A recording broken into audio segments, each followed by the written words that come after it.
Avengers doomsday का नया trailer या स्पेशल लुक आया एंड उसको देखने के बाद आई एम प्रीटी श्योर कि एवेंजर्स डूम्सडे अब तक की किसी भी आई एवेंजर्स फिल्म्स में से सबसे डार्क होगी। एंड कैसे, आओ बात करते हैं। तो देखो, अभी तक इट इज वेरी एविडेंट कि एवेंजर्स फिल्म्स में से एवेंजर्स से ज्यादा फिल्म्स के विलन्स पूरे मुद्दे को डिफाइन करते हैं। एंड मेरी स्टेटमेंट को तुम्हें प्रूव करने के लिए ही मैं तुम्हें एवेंजर्स के अब तक के थ्रेट्स को कंपेयर करके दिखाऊंगा कि कैसे doctor Doom might be the darkest villain out of them. तो सबसे पहले आता है लोकी। अब हाँ, मुझे पता है सुन के थोड़ा अजीब लग रहा होगा, specially after everything we have seen Loki achieve in the Loki series. But interesting बात यह है कि लोकी का मोटिव एक्चुअली उतना स्ट्रेट फॉरवर्ड नहीं था, बिकॉज लोकी अर्थ को कॉन्कर करना सिर्फ इसलिए नहीं चाहता था क्योंकि उसे पावर चाहिए थी। He wanted to prove something. Loki की पूरी पर्सनैलिटी एक इंफीरियोरिटी कॉम्प्लेक्स के अराउंड बिल्ड थी। उसकी पूरी लाइफ में उसे लगता था कि थॉर वो बेटा है जो एक्चुअली में वर्दी है, ओडिन का फेवरेट, फ्यूचर किंग और एस्गार्ड का rightful air. But Loki on the other hand हमेशा से सेकंड था। फिर जब उसे पता चलता है कि एक्चुअली ओडिन का बायोलॉजिकल सन भी नहीं है वो,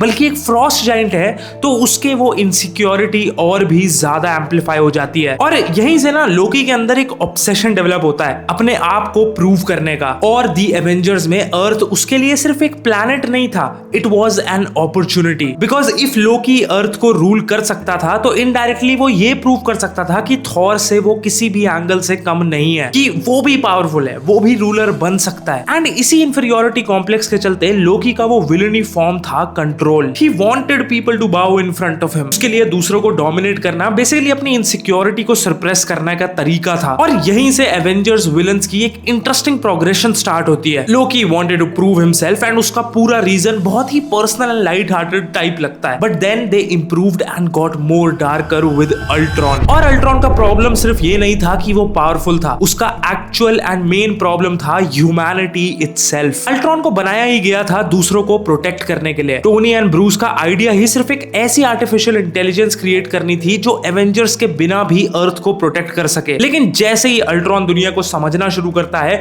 उसे एक चीज रियलाइज होती है कि ह्यूमैनिटी खुद ही अपनी सबसे बड़ी प्रॉब्लम है। And that was the point कि ये फिल्म ना बहुत ही डार्क बट रियल ट्रूथ को अनकवर करना शुरू कर देती है। Wars, violence, destruction. इंसान पीस क्रिएट करना चाहता है लेकिन बार बार खुद ही उस पीस को डिस्ट्रॉय भी करता है। और अल्ट्रॉन का सोल्यूशन सिर्फ एक ही था कि इन दी एंड ह्यूमैनिटी को ही एलिमिनेट कर दिया जाए। यही अल्ट्रॉन ना लोकी से एक लेवल और ऊपर चला जाता है। लोकी ह्यूमंस को कंट्रोल करना चाहता था बट अल्ट्रॉन उन्हें मिटा के रिप्लेस कर रहा था। और सबसे डिस्टर्बिंग चीज यही है कि अल्ट्रॉन अपने आप को विलन समझता ही नहीं था। उसके अकॉर्डिंग वो वही कर रहा था जो टोनी ने उसे करने के लिए बनाया था, which was protecting the world। बस उसकी डेफिनेशन ऑफ प्रोटेक्शन इतनी एक्सट्रीम हो गई थी कि दुनिया को बचाने के लिए उसे दुनिया के लोगों को ही खत्म करना पड़ गया। लेकिन यहाँ ना एक इंपॉर्टेंट डिफरेंस है between Ultron and the villain that comes next. Ultron ना ह्यूमैनिटी को डिस्ट्रॉय करना चाहता है because he thinks humanity is the problem. But Thanos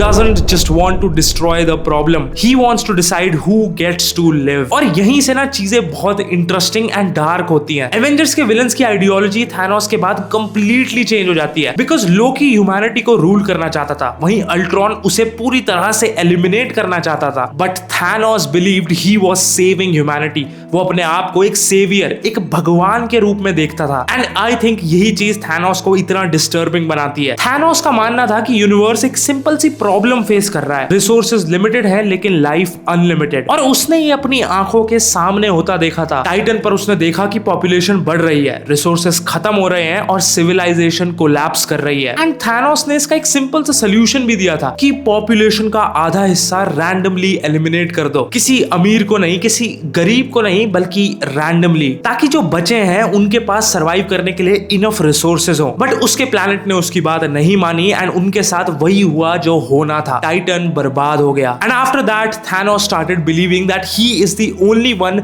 willing to do what is necessary, कि वही इकलौता ऐसा आदमी है जिसमें इतना बड़ा सैक्रिफाइस देने का पोटेंशियल है। And that's where his philosophy becomes dangerous because Thanos के लिए इंडिविजुअल लाइफ की वैल्यू ऑलमोस्ट इररिलेवेंट हो जाती है compare to what he sees as the greater good, क्योंकि उसके दिमाग में he is not committing a genocide. और इसीलिए वो इतना काम नजर आता है हमें। नोटिस करो थैनोस का बिहेवियर, वो हर वक्त गुस्से में नहीं रहता, वो हर हीरो को देखते ही मारने की कोशिश नहीं करता। टोनी स्टार्क के साथ भी वो ऑलमोस्ट रिस्पेक्ट के साथ ही बात करता है बिकॉज टोनी ना उसका कोई पर्सनल पर्सनल एनिमी नहीं है। थैनोस के लिए ये पूरी चीज बिल्कुल भी पर्सनल नहीं है, इट्स जस्ट अ मिशन। और यही रीजन है कि वो गमोरा को भी सैक्रिफाइस कर देता है। और ये मोमेंट मेरे लिए थैनोस के कैरेक्टर का सबसे इंपॉर्टेंट मोमेंट है, because Thanos actually loves Gamora, he isn't pretending. लेकिन जब उसकी आइडियोलॉजी एंड उसकी बेटी के बीच में चॉइस आती है तो ही चूजेस द आइडियोलॉजी। वो कहता है कि यूनिवर्स को बैलेंस चाहिए, लेकिन बैलेंस डिसाइड करने का राइट भी वो खुद को ही दे देता है। वो कहता है कि लाइफ को सेव करना है, लेकिन लाइफ को रैंडमली डिस्ट्रॉय करने का डिसीजन भी वो खुद ही ले लेता है। तो Thanos is not really a villain who enjoys destruction. He is much worse than that. He is a villain who has convinced himself that destruction is morally justified. And इसीलिए वो जो भी करता है उसके बाद भी उसके अंदर ना वो एक अलग तरीके का calmness, एक अलग तरीके की शांति है। Because in his mind he is not the villain. He is a savior. और अगर हम अब तक के Avengers villains को कंपेयर करें तो प्रोग्रेशन देखो एक बार। Loki wanted to prove his worth. Ultron wanted to fix humanity. Thanos wanted to save the universe. और अब सबसे इंटरेस्टिंग क्वेश्चन ये है कि अगर थैनोस जैसे विलन के पास एक ट्विस्टेड फिलॉसफी थी तो डूम के पास क्या है? क्योंकि डूम की स्टोरी किसी यूनिवर्स को बचाने वाली नहीं है, it's actually very personal, and that's where I think things could get much much darker. और यहीं पर हमें ना एक प्रॉब्लम आ जाती है, बिकॉज एवेंजर डूम्सडे अभी रिलीज नहीं हुई है, तो डूम के कैरेक्टर के बारे में कुछ डिस्कस हम नहीं कर सकते। तो डूम के कैरेक्टर के बारे में जो कुछ भी हम डिस्कस करेंगे वो कंफर्म्ड प्लॉट नहीं है। मैं सिर्फ उन चीजों की बात करूंगा जो मार्वल ने ऑफिशियली हमें दिखाई है और उनके बेसिस पर एक प्रेडिक्शन करूंगा। मुझे लगता है हमें डूम को समझने के लिए उसके लॉस से शुरू करना पड़ेगा, बिकॉज ट्रेलर में हम डूम को एक पेंटिंग के सामने खड़ा देखते हैं एंड बैकग्राउंड में सू स्ट्रॉम उसके बारे में बता रही होती है कि विक्टर पहले ऐसा नहीं था, he used to be kind, he used to be caring, लेकिन फिर everything he loved was taken away from him. हो सकता है कि ये उसकी वाइफ और उसका चाइल्ड हो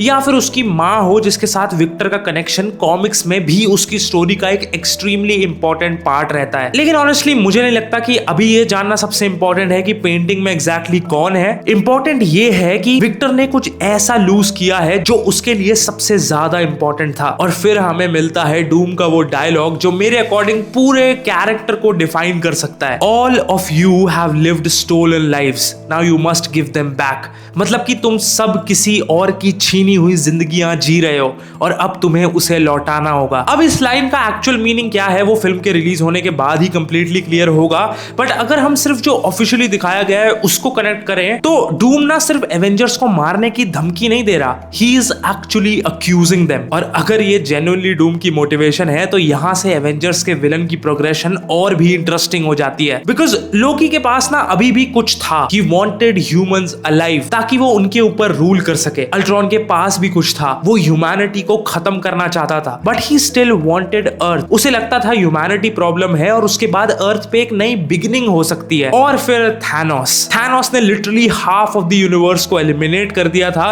बट इवन थैनोस के पास एक एंड गोल था, he wanted the other half to survive. उसकी पूरी फिलॉसफी ही इसी चीज के अराउंड थी कि जो लोग बचेंगे वो एक बेटर मोर सस्टेनेबल यूनिवर्स में जिए। मतलब लोकी, अल्ट्रॉन और थैनोस तीनों के पास ही कुछ ऐसा था जो कि वो समझते थे कि वर्थ सेविंग है। बट डूम के केस में शायद असली और सबसे बड़ी प्रॉब्लम यही है कि अगर ट्रेलर में दिखाई गई चीजें ही उसकी कोर मोटिवेशन रही, then the thing he cared about the most वो उसे पहले ही खो चुका है। और जब किसी इंसान के पास लूज करने के लिए कुछ नहीं बचता तो उसके डिसीजंस की लिमिट भी चेंज हो जाती है, बिकॉज अब उसे ना कोई दुनिया को नहीं बचाना है, उसे कोई सिविलाइजेशन को प्रोटेक्ट नहीं करना है, उसे ये प्रूव नहीं करना कि वो गलत था या सही था, he just wants revenge। और इसीलिए मुझे डूम पोटेंशियली इतना डेंजरस लगता है, बिकॉज अगर थैनोस के लिए यूनिवर्स को डिस्ट्रॉय करना एक नेसेसरी सैक्रिफाइस था तो डूम के लिए पूरी दुनिया का डिस्ट्रॉय होना भी एक्सेप्टेबल हो सकता है, as long as he gets what he wants. अब चाहे इनकर्जन्स हो, यूनिवर्स कोलैप्स हो, लाखों करोड़ों लोग ही क्यों ना मर जाएं या फिर पूरी रियलिटी को ही दोबारा बनाना पड़े, इट जस्ट डजंट मैटर। क्योंकि शायद डूम इस दुनिया को बचाना चाहता ही नहीं है, बट एक ऐसी दुनिया बनाना चाहता है जहां उसके साथ वो सारी बुरी चीजें हुई ही ना हो। और यहीं पे वो line all of you have lived stolen lives और भी ज्यादा डिस्टर्बिंग बन जाती है। क्योंकि क्या होगा अगर डूम सच में ये बिलीव करता हो कि ये सारे हीरोज किसी और की जिंदगी जी रहे हैं, then he doesn't see himself as someone who is destroying innocent people's life, he see himself as taking back what was stolen from him. और तभी शायद जो रिपोर्ट्स निकल के आ रही थी ना कि शायद हमें डूम फिल्म में बच्चों तक को मारता दिखे, just make makes it more dark and scary, क्योंकि उस आदमी से ज्यादा डेंजरस कोई नहीं हो सकता जिसने रिवेंज को ही जस्टिस के फॉर्म में देखना शुरू कर दिया है। Because Loki wanted a kingdom, Ultron wanted a new world, Thanos wanted a balanced universe, Doom might just want his revenge। और अगर उस रिवेंज को पाने के लिए उसे एक पूरी नई दुनिया ही क्रिएट करनी पड़े, then maybe that's exactly what he'll do, and that, ladies and gentlemen, is what could make Avengers Doomsday the darkest Avengers movie yet। अगर वीडियो पसंद आई है तो लाइक कर देना। यहाँ पे मैंने एक गाइड बनाया है एवेंजर्स डूम्सडे तक पहुंचने का आफ्टर एंड गेम, अगर तुमने एंड गेम के बाद ज्यादा कुछ देखा नहीं है, एंड यहाँ पे अगर तुम्हें वो बची हुई मूवीज भी नहीं देखनी एंड जस्ट उनका एक एक्सप्लेनेशन चाहिए कि क्या एंड गेम के बाद तक अब तक तुमने मिस कर चुके हो, so this is the right video for you। I'll see you in the next one। तब तक के लिए you can always cut to cinema।